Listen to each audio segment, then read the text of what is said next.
Hello friends. तो कैसे हैं आप सब? आई होप आप सब अच्छे होंगे। स्वागत है आप सभी का आपके अपने चैनल जुनून पढ़ाई का में। हम लोग सीटेट जो दिसंबर में होना है उससे संबंधित पूरी की पूरी एक फुल सिलेबस की सीरीज चलाए हुए हैं। और किससे रिलेटेड है? जो कि पेपर 2 से रिलेटेड है, एसएसटी से। इसमें अभी हम लोग क्या कर रहे हैं, हम लोग इसमें जो क्लास 6 की न्यू एनसीईआरटी है उसको कवर कर रहे हैं, एसएसटी वाली, जिसमें हमने 3rd चैप्टर तक ऑलरेडी कंप्लीट कर लिया है। और 3rd चैप्टर कंप्लीट होने के साथ साथ जो आपका ज्योग्राफी वाला सेक्शन था वो भी कंप्लीट हो गया। यानी कि आज से हम लोग ज्योग्राफी ख़त्म करके हिस्ट्री की तरफ बढ़ रहे हैं। तो आज आप देख रहे हैं आपका है चैप्टर 4, और चैप्टर 4 जो है ये हिस्ट्री आज से शुरू हो रहा है। हिस्ट्री का पहला चैप्टर थोड़ा लेंदी है, तो हम लोग इसको 2 पार्ट्स में कवर करेंगे। आज ये फर्स्ट पार्ट है, कल जो है इसका सेकंड पार्ट हो जाएगा। और ये क्लास डेली अपलोड होती है। थोड़ा कोई अभी फिक्स टाइम नहीं है, लेकिन हाँ, आपको डेली एक क्लास मिल जाती है, तो रेगुलर हमारे साथ बने रहिए। ये क्लासेस ऐसा नहीं है कि केवल सीटेट में ही वर्क करेंगी। आप देखेंगे कि एक तो आपका बेस बन जाएगा, और दूसरी बात, आप पूरे इंडिया में कोई भी एग्ज़ाम दे रहे हो, चाहे वो हाई लेवल का हो, चाहे वो लो लेवल का हो, चाहे वो ग्रुप ए का हो या फिर ग्रुप डी का हो, कोई भी ऐसा एग्ज़ाम नहीं है जहां एनसीईआरटी से क्वेश्चंस ना बनते हों। तो चलिए वीडियो को लाइक ज़रूर कर दीजिए। अब हम लोग अपना जो सीरीज़ है ये स्टार्ट करते हैं, आज की क्लास को आगे बढ़ाते हैं। तो चैप्टर 4 इसका नाम क्या है? आप देखिए, जो चैप्टर 4 है ये हिस्ट्री का पहला चैप्टर है, और इसका नाम है इतिहास की समय रेखा और उसके सोर्सेज, यानी कि उसके स्रोत। तो जैसा कि मैंने आपको हर सेशन में बताया है कि एक कोटेशन दी रहती है, किसी ना किसी का कथन जरूर दिया रहता है स्टार्टिंग में। तो वैसे ही आज का जो चैप्टर है उसमें भी E.H. कार का कथन दिया हुआ है। क्या है कथन? कह रहे हैं इतिहास जो है वो अतीत एवं वर्तमान के मध्य एक अनवरत संवाद है। तो इतिहास क्या है इसको भी समझा देते हैं, क्या पता आपको ना समझ आ रहा हो। तो जो अतीत है, यानी कि जो चीज़ें बीत चुकी हैं, अतीत मतलब होता है बीता हुआ कल या बीती हुई जो भी बातें हैं वो सब अतीत में आ जाती हैं। तो अतीत और वर्तमान जो हमारा आज जिसमें हम जी रहे हैं, वो जो इतिहास है वो अतीत और आज का मध्य दोनों के बीच में क्या है, एक कभी ना खत्म होने वाला संवाद यानी कि बातचीत है। अनवरत मतलब क्या होता है? जो कभी ना समाप्त हो, हमेशा चलता रहे। तो जो कभी ना समाप्त हो, कभी ना चलता रहे, ऐसी बातचीत है इतिहास किसके मध्य? वर्तमान और अतीत के मध्य। तो ये कथन किसका है भैया? E.H. कार का कथन है। केवल इतना सा ही दे करके आपसे पूछा जा सकता है कि इतिहास जो है वो अतीत एवं वर्तमान के मध्य अनवरत संवाद है। ये कथन E.H. कार का है, या किसी और का नाम दे देंगे। अगर आपने नहीं पढ़ा होगा तो फिर आपको प्रॉब्लम हो सकती है। आगे इन्होंने क्या बताया है कि यह जो संवाद है वह आज के समाज एवं जो बीत गया है कल उसके समाज के मध्य। ये जो आप डैश डैश देख रहे हैं ना, पॉइंट पॉइंट, इसका मतलब होता है कि इसके आगे और भी बहुत सारी चीज़ें हैं, लेकिन उसको काट करके जो आगे का लिख दिया गया है उसे आप देखिए। और आगे क्या देख रहे हैं कि हम अतीत के आलोक में ही वर्तमान समाज को पूर्णतः समझ सकते हैं। यानी कि अगर आपको अतीत की अच्छी समझ है तो आप आज की जो परिस्थितियां हैं उनको अच्छे से समझ सकते हैं। तो चलिए देखते हैं आगे क्या बातचीत है। ये देखिए, ये आपको जो है दिल्ली संग्रहालय, जो हमारा राष्ट्रीय संग्रहालय है, संग्रहालय मतलब क्या होता है? जहाँ पे पुरानी जो वस्तुएं हैं, जैसे क्या क्या, जैसे मूर्ति हो गई, सिक्के हो गए, या आभूषण वगैरह हो गए, इनको संरक्षित किया जाता है। और इन्हें संरक्षित क्यों किया जाता है? ताकि कल को अगर हमारी इतिहास से रिलेटेड कोई भी बातचीत हो तो उसको समझने में हमें आसानी हो। तो चलिए आगे देखिए, ये इंपॉर्टेंट क्वेश्चंस वगैरह दिए हैं, आप इन्हें देख लीजिएगा, ये आपका काम है। अब हम देखेंगे कि हम अतीत का अध्ययन किस प्रकार करते हैं। ये हमारी पहली हेडिंग है। तो हम लोग विचार वगैरह नहीं करते हैं, आप लोग विचार करिएगा अपना खुद से। PDF आपको मिल ही जाती है डेली। देखिए, सबसे पहले इन्होंने जो शब्दावली दी है उसको देख लीजिए। उसके बाद ये जो फिगर दिया हुआ है बड़ा इंपॉर्टेंट है, इससे क्वेश्चंस डायरेक्ट बनते हैं, उसे भी हम लोग देखेंगे।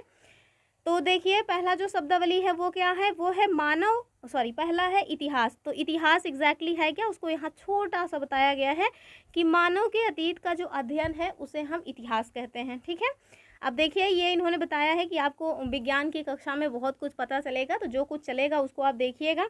हम इतिहास पढ़ रहे हैं तो हम लोग केवल इतिहास पे ही ध्यान देंगे, और इतिहास में मानव इसका जो इतिहास है वो अभी काफ़ी नवीनतम और छोटा सा एक भाग है। साइंस में आपको बहुत कुछ पढ़ने को मिलता होगा। देखिए, सबसे पहले तो आपको यही पता होना चाहिए कि आज जो ह्यूमन सिविलाइजेशन बनी हुई है, क्या जब पृथ्वी की उत्पत्ति हुई थी उस टाइम से इसी तरह का संसार आपको दिख रहा था?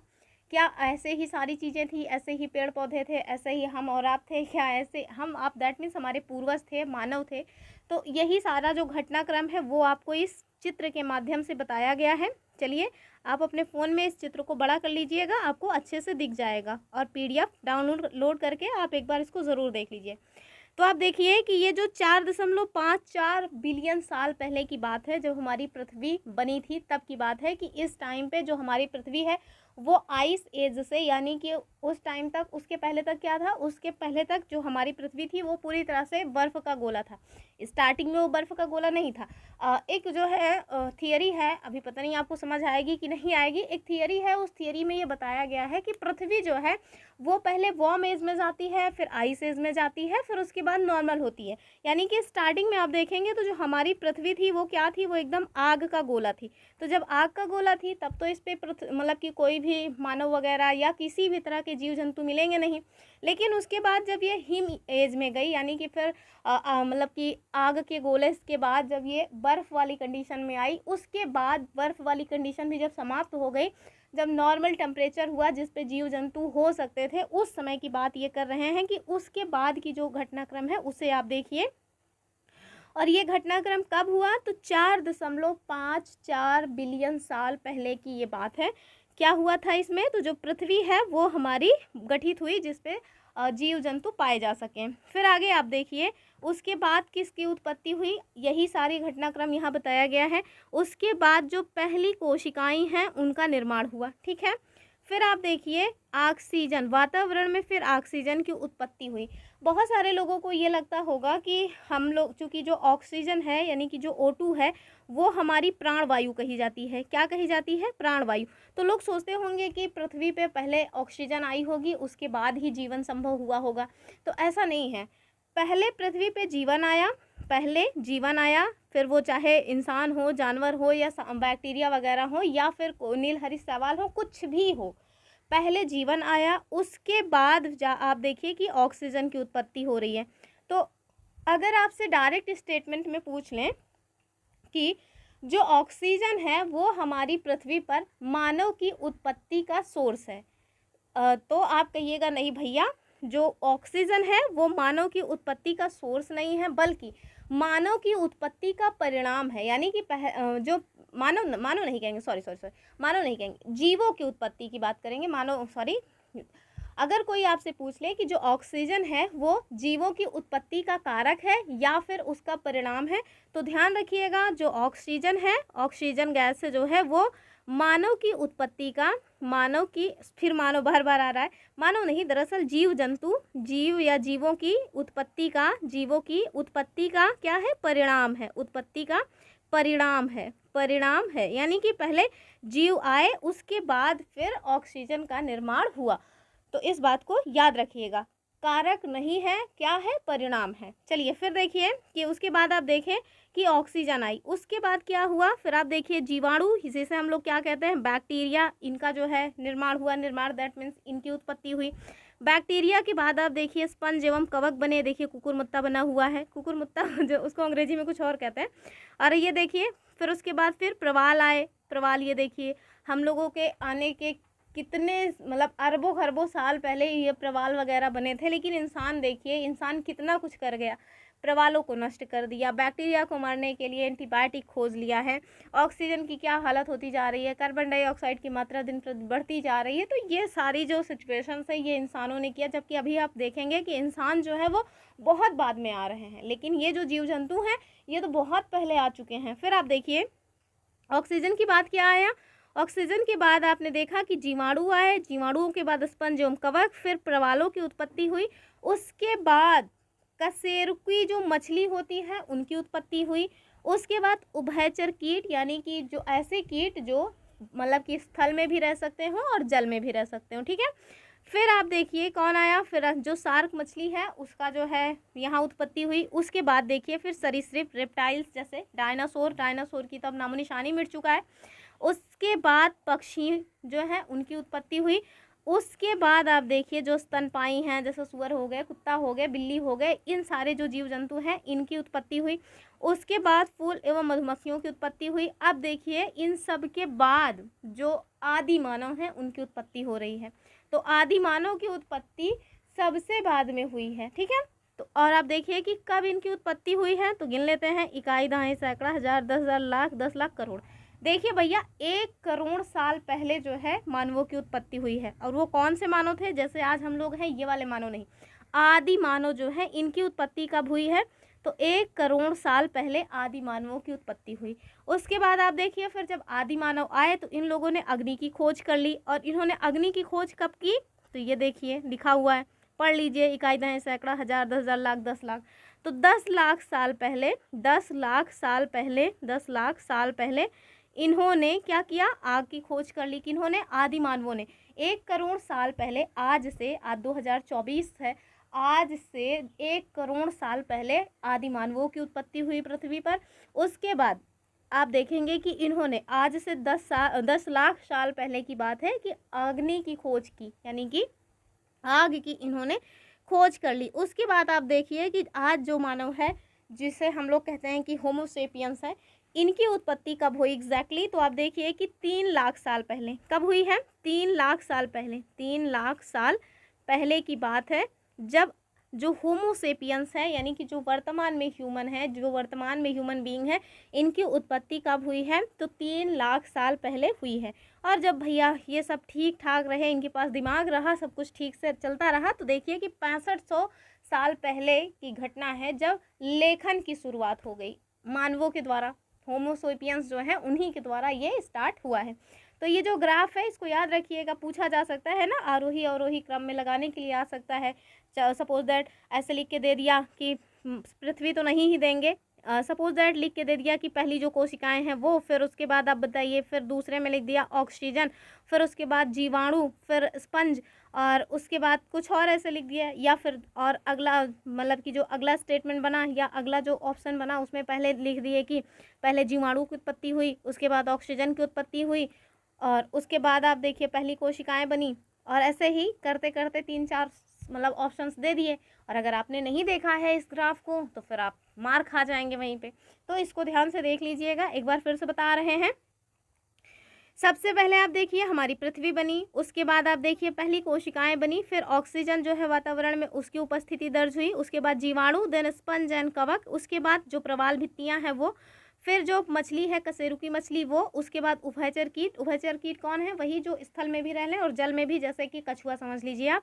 फिर उसके बाद आप देखिए सार्क, उसके बाद सरीसृप यानी डायनासोर, तो अब तो ये है ही नहीं।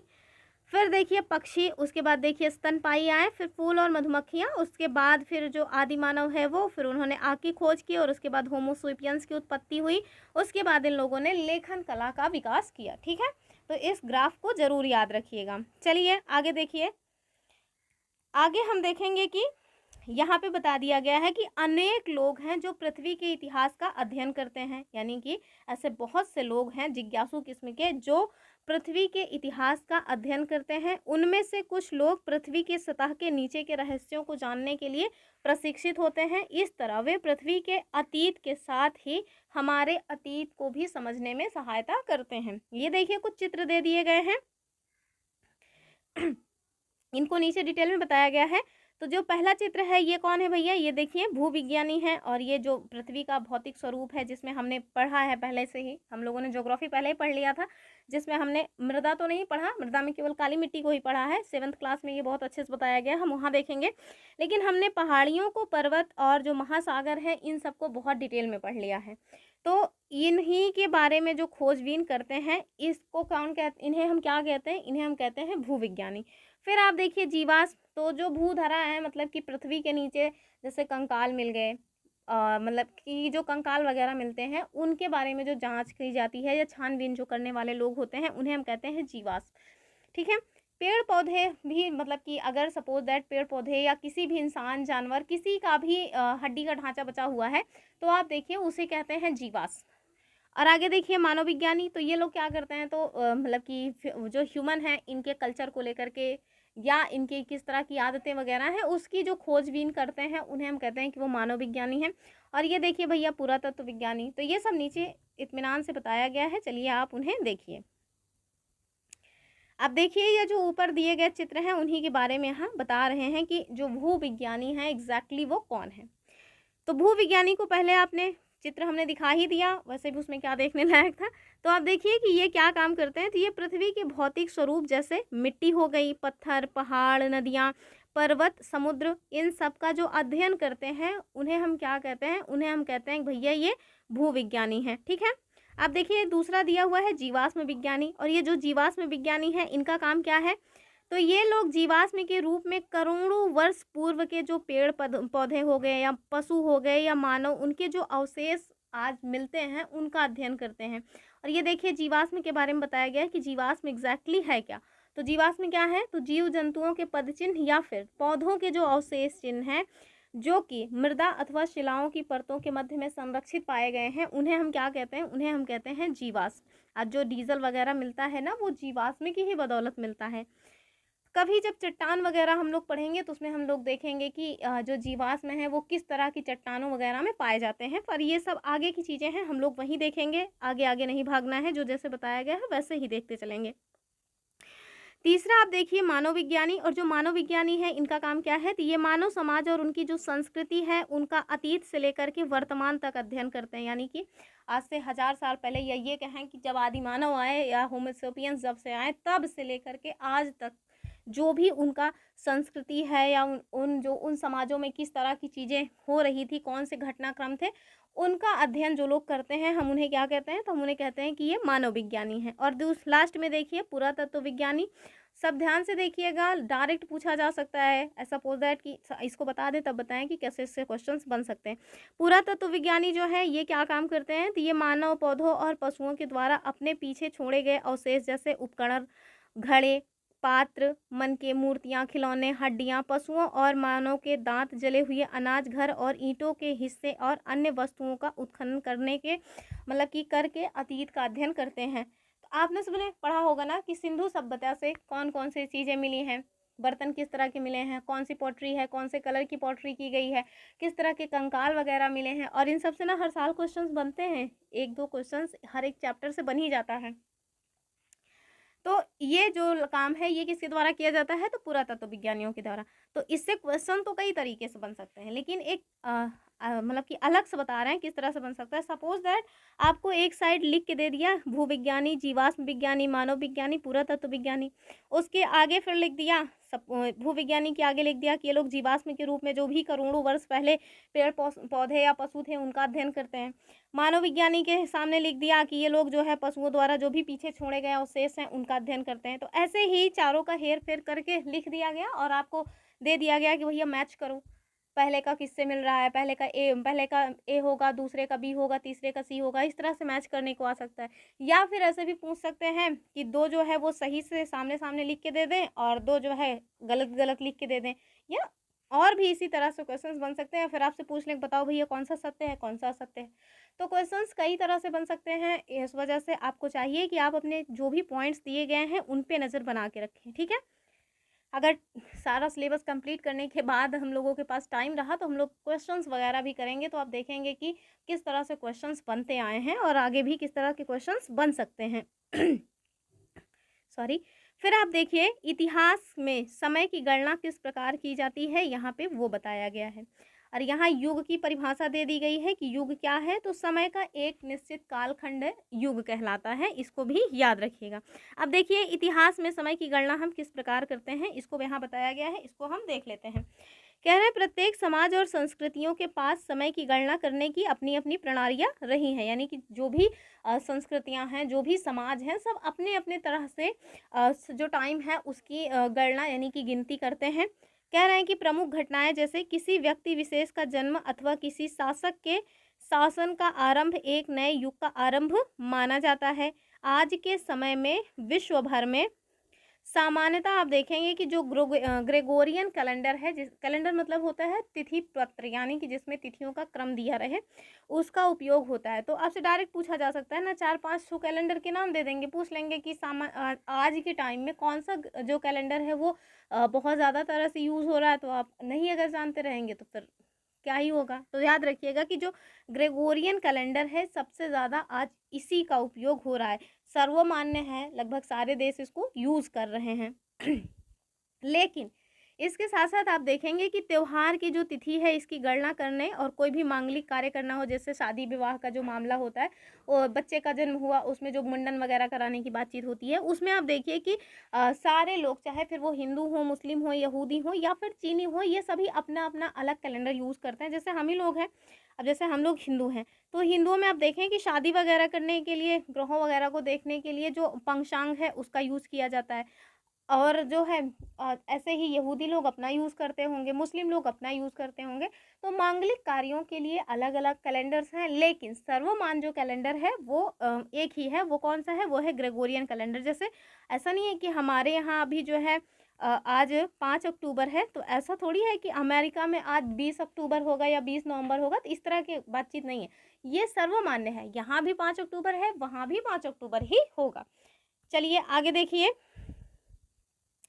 अब ये देखिए यहाँ पे ग्रेगोरियन कैलेंडर क्या है, इसके बारे में डिटेल में बताए हैं, तो चलिए इसको भी देख लेते हैं। बार बार ये क्या हो रहा है? कह रहे हैं कि इस कैलेंडर का उपयोग अब विश्व भर में होता है, जिसमें 365 दिन मिलकर के 12 महीने का निर्माण करते हैं और प्रत्येक 4 वर्ष में एक अधिवर्ष होते हैं। इस प्रकार शताब्दी वर्ष जैसे 1800, 1900, 2000 आदि सभी अधिवर्ष लीप वर्ष होंगे। बस उसमें कंडीशन होती है कि जो मतलब कि लीप वर्ष वही होंगे जो 400 से डिवाइड हों, ठीक है। अब सपोज दैट आपने सोचा कि 1800 जो है वो 400 मतलब कि लीप वर्ष है या नहीं है, तो आपको इसको 400 से डिवाइड कर लेना चाहिए।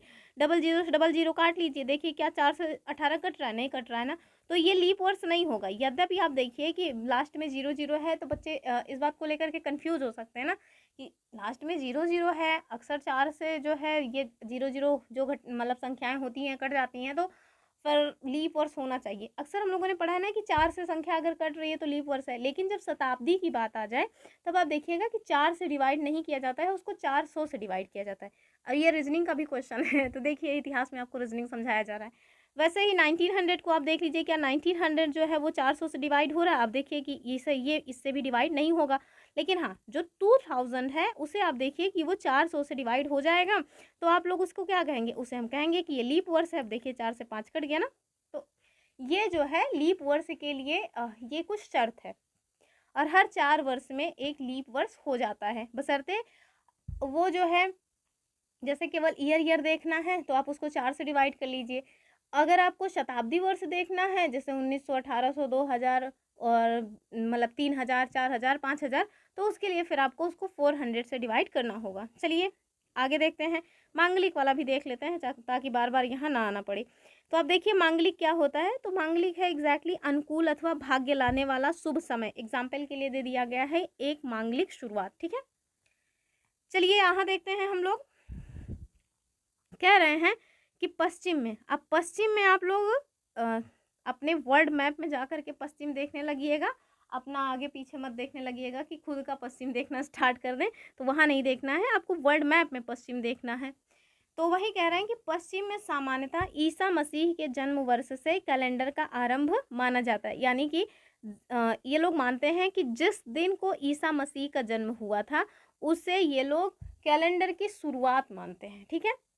आगे बता रहे हैं कि इस बिंदु से आगे के वर्षों की गणना की जाती है तथा पीछे से जो है आप देखेंगे कि पीछे की गणना की जाती है, और उसको इन्होंने एक संकेत भी दिया हुआ है कि इस बिंदु से आगे के वर्षों की गणना की जाती है, और इसे अंग्रेजी में क्या कहते हैं? इसे अंग्रेजी में कहते हैं एडी। आप लोगों ने एडी बीसी खूब देखा होगा ना, तो वही है। अगर आगे की बातचीत हो तो हम लोग उसे एडी कहते हैं। हिंदी में दरअसल उसको कहते हैं ईस्वी। क्या कहते हैं? ईस्वी। और अंग्रेजी में कह देते हैं एडी, ठीक है। ईस्वी को हम लोग क्या कहते हैं? एडी कहते हैं। और इसके आगे इन्होंने बताया कि जो एडी है वो लैटिन भाषा का एक संक्षेप शब्द है जो ईसा के जन्म के वर्षों को इंगित करता है, ठीक है। परंतु वर्तमान में बता रहे हैं कि इसे अंग्रेजी में क्या कहा जाता है, कॉमन एरा अथवा सीई कहा जाने लगा है। तो कॉमन एरा मतलब सीई, कॉमन एरा जो है अब उसे क्या कहा जाने लगा है, उसे कहा जाने लगा है, सी का ई मतलब सी का सी ले लिए हैं, कॉमन का सी ले लिए हैं और एरा का ई ले लिए हैं, तो इसी वजह से उसको सीई कहा जाता है। तो चाहे आपसे ईसा के जन्म के बाद का वर्ष का लिखा जाए या फिर सीई लिखा जाए या फिर एडी लिखा जाए, इन सब का अर्थ क्या होगा, इन सब का अर्थ होगा ईसवी। ठीक है, आगे देखिए, आगे कह रहे हैं कि उदाहरण के लिए जो भारत है वो 1947 में स्वतंत्र हुआ, इसे आप कैसे लिख सकते हैं, तो इसे आप 1947 ईस्वी भी लिख सकते हैं या 1947 एडी भी लिख सकते हैं, तो ये इसको ध्यान रखिएगा, और या फिर सीई भी लिख सकते हैं यानी कि कॉमन एरा। तो आप 1947 सन 1947 को भारत देश आज़ाद हुआ, उसको लिखने के लिए कई तरह की चीज़ें यूज़ की जा सकती हैं। क्या क्या यूज़ की जा सकती हैं, 1947 सीई यूज़ हो सकता है, 1947 एडी यूज़ हो सकता है, एडी, एंड इसके साथ साथ भारत देश को ज़्यादातर जो यूज़ होता है वो है 1947 ईस्वी। ठीक है, फिर आगे देखिए, कह रहे हैं इसी प्रकार ईसा मसीह के जन्म की पारंपरिक तिथि से पूर्व के जो वर्ष हैं इनकी गणना हम लोग उल्टे यानी अवरोही क्रम में करते हैं, और उसे क्या कहते हैं, उसे कहा जाता है बीसी। क्या कहते हैं, उसे बीसी कहते हैं, यानी कि बिफोर कॉमन एरा।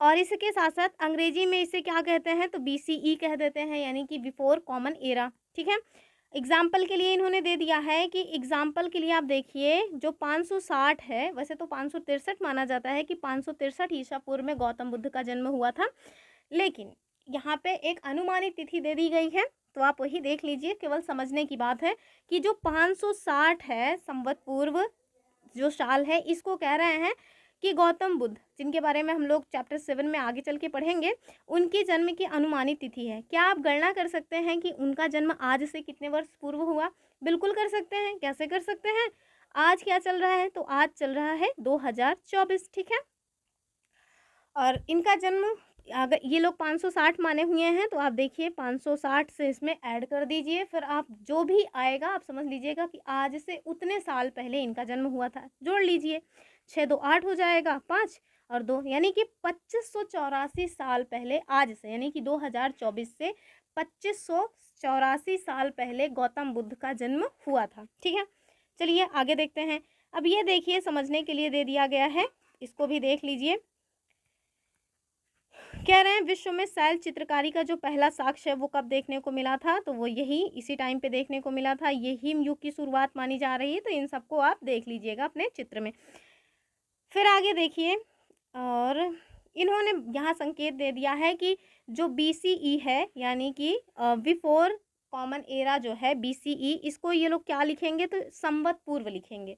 संवत पूर्व यानी कि ईसा के जन्म से जो पहले की घटनाएं हैं उसको ये लोग यहाँ जो भी बुक में घटनाक्रम आपको दिखेगा उसमें इसको क्या लिखेंगे, संवत पूर्व लिखेंगे। ठीक है, और सी के लिए यानी कि कॉमन एरा के लिए इनके द्वारा क्या लिखा जाएगा, तो संवत लिखा जाएगा। क्या लिखा जाएगा, संवत, संवत लिखेंगे किसके लिए, और ये देखिए चिन्ह भी बता दिया गया है कि ऐसे सिंबॉलिक तौर पे लिखा जाएगा, पूरा संवत या फिर पूरा संवत पूर्व नहीं लिखेंगे। तो चलिए क्या क्या घटनाक्रम है उसे अब हम देखते चलते हैं। अब ये आइए पता लगाने वाली जो बातचीत है, ये आपका काम है, आप इसे PDF में देख करके खुद से पता लगाइएगा। हम लोग यहाँ आके देखते हैं। ठीक है, अब देखिए यहाँ से शुरुआत हो रही है हमारी पृथ्वी की, यानी कि जब उस पर जीवन स्टार्ट हुआ है उसका, और ये कब की बात है, तो ये देखिए कि 12,000 साल कब, ईसा के जन्म के पहले, संवत पूर्व ही हमने देखा था ना कि जन्म के पहले की बात जो होगी उसे हम संवत पूर्व लिखेंगे।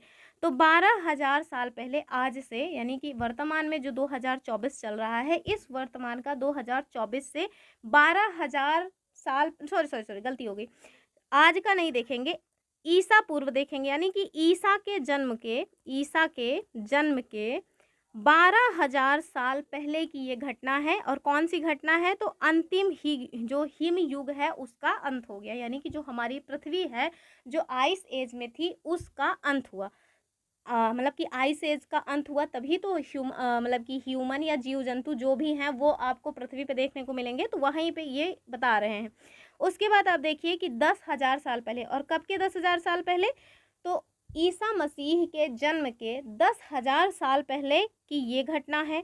फिर आप देखिए ईसा मसीह के जन्म के 8,000 साल पहले क्या हुआ है, तो प्रथम अस्थाई निवास व कृषि की स्टार्टिंग मानी जाती है। आपसे डायरेक्ट ये पूछा जा सकता है कि पहला अस्थाई निवास व कृषि का प्रारंभ कब माना जाता है, तो याद रखिएगा कि 8,000 संवत पूर्व, यानी कि ईसा के जन्म के 8,000 साल पहले कृषि की स्टार्टिंग हो गई थी। फिर वैसे ही देखिए कि 6,000 साल पहले क्या हुआ है, तो ईसा के जन्म के 6,000 साल पहले भारतीय उपमहाद्वीप में मिट्टी के बर्तन जो बनना स्टार्ट हुए थे। आज भी देखिए कि मिट्टी के बर्तन बनाए जाते हैं, जैसे घड़े हो गए, गुल्लक, जानिए गुल्लक ज़्यादा इंपॉर्टेंट है, मटके वगैरह बनते हैं, गुल्लक हो गया, या फिर दीपक वगैरह जिसमें जलाया जाता है, तो वो सारी चीज़ आज भी हमारे यहाँ प्रचलित हैं। तो इसकी जो स्टार्टिंग है ये कब मानी जाती है, तो ये मानी जाती है कि जो ईसा मसीह थे उनके जन्म के 6,000 साल पहले ये सारे काम होना स्टार्ट हो गए थे।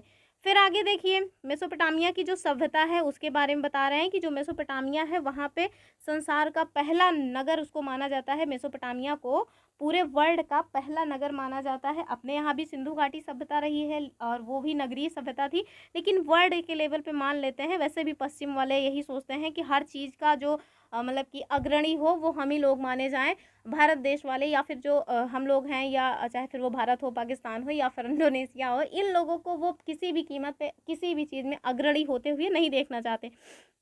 तो वही यहाँ पे आप देखिए कि जो मेसोपोटामिया है ये संसार का पहला नगर माना जाता है। और ये कब की घटना है, तो वही ईसा मसीह के जन्म के 4,000 साल पहले की घटना है। और तांबे के जो पहले धातु कर्म है, यानी कि तांबे के जो धातु बनाना स्टार्ट हुआ था, फिर चाहे वो बर्तन हो या तांबा वैसे ही हो, तो उनका जो है स्टार्टिंग भी कब माना जाता है, तो ईसा मसीह के जन्म के 4,000 मतलब कि 4,000 साल पहले ही।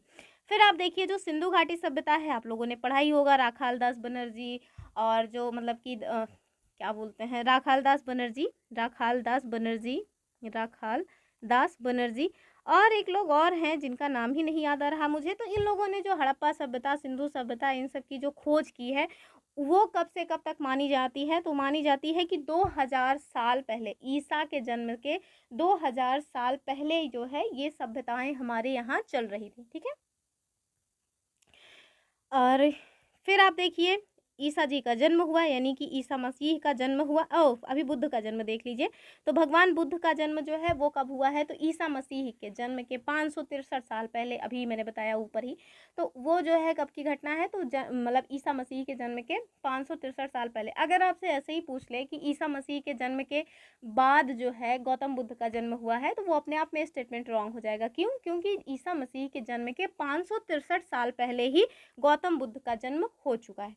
फिर उसके बाद ईसा मसीह जी का जन्म हुआ, तो उसे हम लोगों ने मान लिया कि अब जो है मतलब कि जो एज है वो ढंग से चलना स्टार्ट हो जाएगी। अभी तक जो भी चीज़ें चल रही हैं वो आप देखिए कि पहले आप देखेंगे स्टार्टिंग में कि क्या होता है, पहले 1 आता है, फिर 2 आता है, फिर 3 आता है, फिर 4 आता है। लेकिन यहाँ देखिए पहले 12 आ रहा है, फिर 10 आ रहा है, फिर 8 आ रहा है, फिर 6 आ रहा है, फिर 4 आ रहा है, फिर 2 आ रहा है। तो वो अभी क्या हो रहा है, जो संख्याएं चल रही हैं वो माइनस में चल रही हैं। ठीक है। लेकिन अब जो होगा, यानी कि ईसा मसीह के जन्म के बाद अब जो भी घटनाक्रम होगा, या जो भी मतलब कि साल वगैरह की काउंटिंग होगी, वो प्लस में होगी। यानी कि 1 के बाद 2 आएगा, 2 के बाद 3 आएगा, ना कि 2 के बाद 1 आ जाएगा। तो अब वो नहीं देखने को मिलेगा आपको।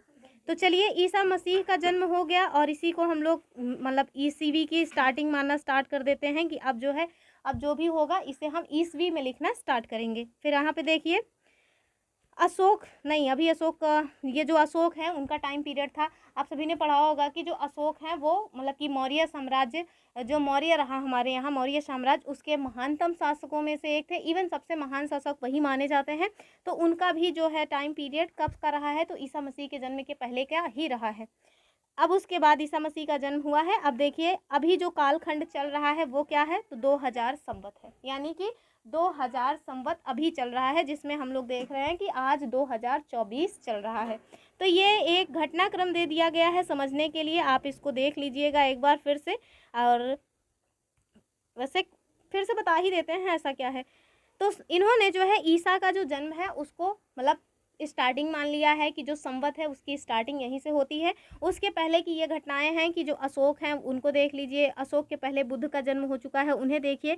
और बुद्ध के जन्म के पहले की बात है कि सिंधु घाटी जो सभ्यता है उसका मतलब कि गठन नहीं हुआ, दरअसल वो अपने आप में पनपी थी, एक बहुत ही विशाल नगरीय सभ्यता थी। उसके पहले ही देखिए कि जो धातु है उसका मतलब कि जो तांबा धातु है उसका स्टार्टिंग हो गया था।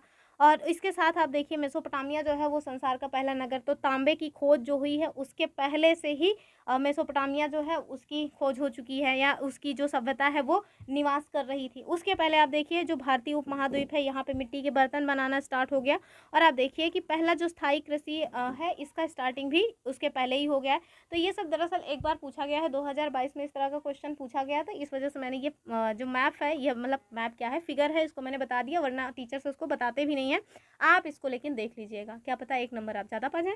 तो एक बार PDF ले करके फिर से देख लीजिएगा, और अगर नहीं समझ आया तो पॉज करके फिर से देखिएगा, समझ जाइएगा, कुछ है नहीं वैसे इसमें बताने लायक ज़्यादा। फिर देखिए कह रहे हैं कि जो इस प्रकार की घटनाएं हैं इनको चिन्हित करने के लिए समय रेखा एक सुविधाजनक उपकरण है। और ये चित्र वगैरह दिया गया है, अब देख लीजिएगा अपना। कह रहे हैं कि क्योंकि यह किसी विशेष अवधि में तिथियों और घटनाओं में जो अनुक्रम है उसको दिखाता है, और यहाँ दर्शाई गई जो सरलीकृत समय रेखा है यही इसको बता रहे हैं। चलिए आप देख लीजिए इसी को, और उधर जो है उसमें कुछ है नहीं वैसे बताने लायक, यहाँ देख लीजिए वही बातचीत है। क्या बातचीत है? यही कि ईसा मसीह का जो जन्म हुआ है उसके पहले की घटना है। कौन सी घटना है? ये है संवत पूर्व गौतम बुद्ध का जन्म, और इसकी ये अतीत की बातचीत है। और ईसा मसीह के पहले की जो भी घटनाएं हैं वो क्या है, तो वो अतीत की बातें हैं। आप देखिए ये मतलब कि वर्तमान की बातें हैं, और अब जो आने वाली हैं वो सब भविष्य की बातें हैं। और वर्तमान में आप देखिए हमारे आपके जैसे ये लड़की आपको दिख रही हैं। चलिए आगे देखते हैं। एक बार ना खुद से देख लीजिएगा, क्योंकि हमारे बताने मात्र से ही कुछ नहीं होगा, जब तक आप स्वयं से नहीं देखेंगे ना ये सारी चीज़ें समझ नहीं आती, एक बार में नहीं समझ आती। मुझे भी ये सारी चीज़ें ना समझने में बहुत बहुत टाइम लगा है, तो इस वजह से 1-2 बार देख लीजिएगा, और जो PDF है उसको भी खुद से देख लीजिएगा, और ना समझ आए तो बना लीजिएगा अपनी कॉपी में, ठीक है। अब देखिए आगे क्या बताया जा रहा है। कह रहे हैं कि जो समय रेखा है वो ऐतिहासिक घटनाओं के क्रम को समझने में भी सहायता करती हैं। जैसे तिथियां देखे बिना भी आप देख सकते हैं कि बुद्ध का जन्म ईसा मसीह के जन्म से पहले हुआ है। तो देखिए ना, यह दिख नहीं रहा है कि आपको चाहे तिथि दिख रही हो या नहीं दिख रही हो, अगर ईसा का जन्म यहाँ हुआ है तो इसके पहले जो भी घटनाएं हुई होंगी तो ईसा के जन्म के पहले की ही मानी जाएंगी ना, और इधर जो भी घटनाक्रम होगा वो ईसा के जन्म का बाद का ही माना जाएगा। तो वही बता रहे हैं कि जो तिथि क्रम है ना, अब वो हमें नहीं, जो समय रेखा होती है वो ऐतिहासिक घटनाओं के क्रम को समझने में सहायक होती है। ये तो अपने आप में एक क्वेश्चन बन सकता है, ठीक है। समय रेखा हो सकता है यहाँ कुछ और लिख करके दे दें, कह रहे हैं कि समय के बदले लिख के दे दें कि सरल रेखा जो है वो ऐतिहासिक घटनाओं के क्रम को समझने में सहायक होती है। और आपने ध्यान नहीं दिया कि समय लिखा है या सरल, खट्टा मारा कि हाँ मेरा तो 1 नंबर पक्का, और फिर क्या आया भैया, लो बड़ा वाला लड्डू। तो ध्यान से देख लीजिएगा। चलिए आगे देखिए।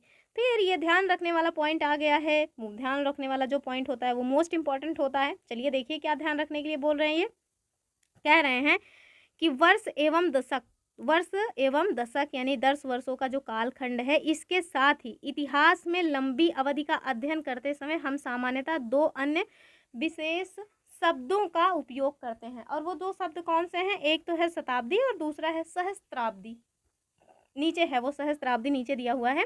पहले शताब्दी देख लीजिए, ये क्या है?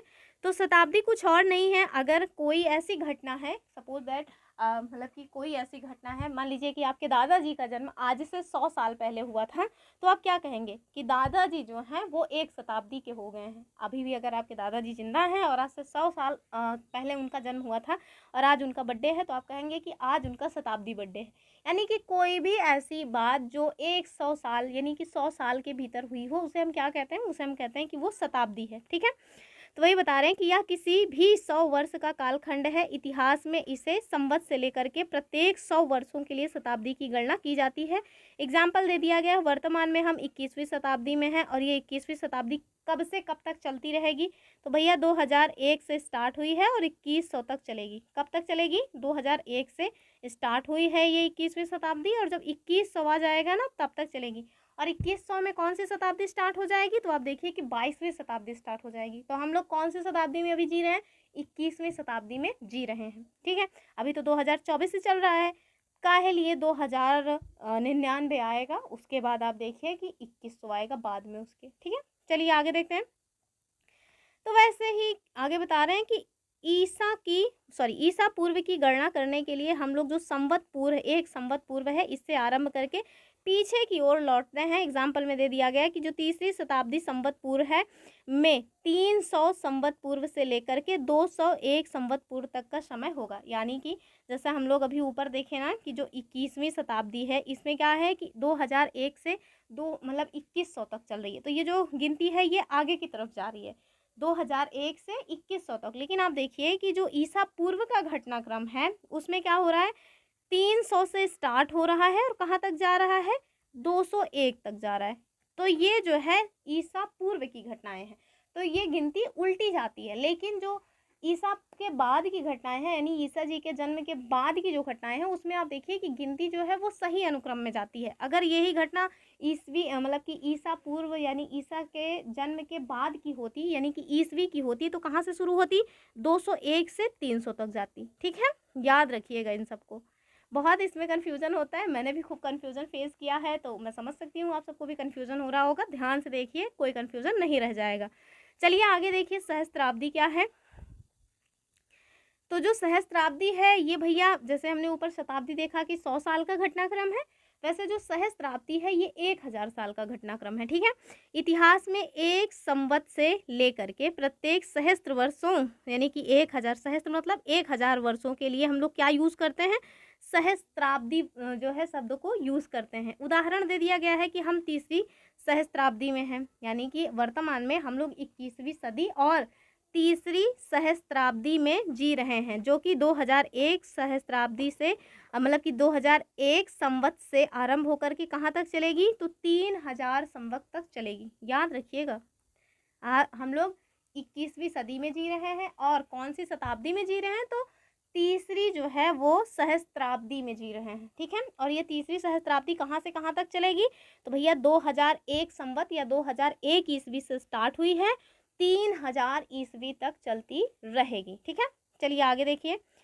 फिर आपसे बता रहे हैं कि शताब्दी की तरह ही जो संवत पूर्व है वो सहस्त्राब्दी की गणना के लिए हम लोग क्या करेंगे, तो एक संवत पूर्व से आरंभ करके पीछे की ओर लौटते जाएंगे। जैसे एक सहस्त्राब्दी संवत पूर्व में एक संवत पूर्व से लेकर के 1000 संवत पूर्व तक का समय सम्मिलित होगा। आगे पृष्ठ में ये सारे घटनाक्रम दिया हुआ है, फिर उसको आप देख लीजिएगा। ठीक है, चलिए पता लगाने वाला आप सबको पता ही है कि हम लोग पता नहीं लगाते हैं, पता लगाना आपका काम है, तो ये आप करिएगा। लेकिन जो ध्यान रखने वाला पॉइंट है वो बताना हमारा काम है। क्यों, क्योंकि एग्जाम में पूछा जाएगा। अब देखिए, पहले इतिहास के स्रोत क्या है इनको जानिए, क्योंकि ये शब्दावली है। एक और ख़ास बात मैंने देखी है, इस बार की जो नई एनसीईआरटी आई है उसमें ना शब्दावली का एक अलग ही दे दिया गया है। लगभग 16-17 पेज में पूरी की पूरी शब्दावली दे दी गई है। अगर आप लोग कहेंगे तब हम शब्दावलियों को देखेंगे, वरना हम नहीं देखेंगे। वैसे एक्स्ट्रा टाइम क्यों देना, सारी शब्दावलियाँ तो बीच में हम लोग करते ही चल रहे हैं। तो अब देखिए, इतिहास के स्रोत क्या होते हैं उसको बता रहे हैं कि कोई स्थान, व्यक्ति, लेख अथवा वस्तु जिसके माध्यम से हमें अतीत यानी कि जो पीछे बीत गया है उसकी घटना अथवा कालखंड से संबंधित जानकारी मिलती है, उसे हम क्या कहते हैं, उसे हम कहते हैं कि ये इतिहास का सोर्स है, यानी कि इतिहास का स्रोत है, उसको जानने का साधन है। तो चलिए ध्यान रखने वाला पॉइंट देखते हैं। कह रहे हैं, क्या आप जानते हैं भारत में पारंपरिक तिथियों का निर्माण किस प्रकार किया जाता रहा है। अनेक भारतीय तिथि पत्र महीनों एवं दिनों के निर्धारण के लिए सूर्य और चंद्रमा की स्थिति पर निर्भर करते हैं। तो आज भी ये सारी चीज़ें होती ही हैं। हम लोग पूर्णिमा को मानते हैं ना कि आज जो है, जैसे आप लोगों ने वो हिंदी वाला महीना देखा होगा जिसमें चैत्र से स्टार्ट हो जाता है, और आप देखें चैत्र, कुवार, कार्तिक। अब मुझे पूरा अच्छे से नहीं याद है तो मैं अपनी बेइज्जती नहीं कराऊंगी उल्टा सीधा बता करके। तो ये वाला जो महीना चलता है ना, उसमें आप देखिए कि पूर्णिमा जो है, पूर्णिमा के दिन वो उसका जो है 30 तारीख होता है। पूर्णिमा के दिन कौन सी तारीख होती है, 30 तारीख होती है। तो वो ना पूर्णिमा को महीना पूरा हो जाता है, पूर्णिमा से स्टार्ट होकर के अगले पूर्णिमा तक में 30 दिन होते हैं। और एक पूर्णिमा आएगी, पूर्णिमा सपोज दैट पूर्णिमा को उन्होंने माना कि आज 1 तारीख है, फिर आप देखेंगे कि 15 तारीख उनके महीने के हिसाब से 15 तारीख को क्या आ जाएगा, अमावस्या आ जाएगा। ठीक है, अमावस्या आ जाएगा, और उसके बाद फिर जो पूर्णिमा आएगी, फिर से जो पूर्णिमा आएगी वो उनका महीना पूरा हो जाएगा। तो वही यहाँ पे बता रहे हैं कि ये जो होता है ना, इसे हम लोग कैसे देखते हैं, तो इसे हम लोग सूर्य की और चंद्रमा की स्थिति पर निर्भर करते हैं। आप सबने देखा होगा कि पूर्णिमा के दिन जो मतलब चंद्रमा है ना, वो पूर्ण रूप से दिखता है, एकदम मस्त चमकीला चमकीला सा, मतलब रात में भी ऐसा लगता है कि जैसे रोशनी रोशनी है। तो वही वहाँ पे आपको बताया जा रहा है। और इस ये आप देखिए कि पंचांग जो है इस तालिकाओं की क्या है, एक पुस्तक है जिसमें प्रत्येक माह के दिनों के साथ साथ संबंधित खगोलीय आंकड़ों को सूचीबद्ध किया जाता है। डायरेक्ट अगर पूछ लेंगे ना भैया कि पंचांग क्या है, तो आप लोग रो देंगे तो मत रोइए, देख लीजिए क्या है। तो ये कुछ और नहीं, तालिकाओं की एक पुस्तक है, ठीक है। कह रहे हैं उदाहरण के लिए आप देखिए कि यह सूर्य ग्रहण, चंद्र ग्रहण, सूर्योदय और सूर्यास्त आदि जैसी घटनाओं का सटीक आकलन करता है। मौसम के पूर्वानुमान, त्यौहार की तिथियों और समय निर्धारण आदि के लिए आज भी भारत में पंचांग का बड़े स्तर पर उपयोग होता है। तो आज की क्लास समाप्त करेंगे। क्यों समाप्त करेंगे, हमारे यहाँ बहुत तेज़ से आंधी पानी आ गया है। चलिए फिर मिलेंगे अपने नेक्स्ट वीडियो में, तब तक के लिए बाय बाय एंड जय हिंद।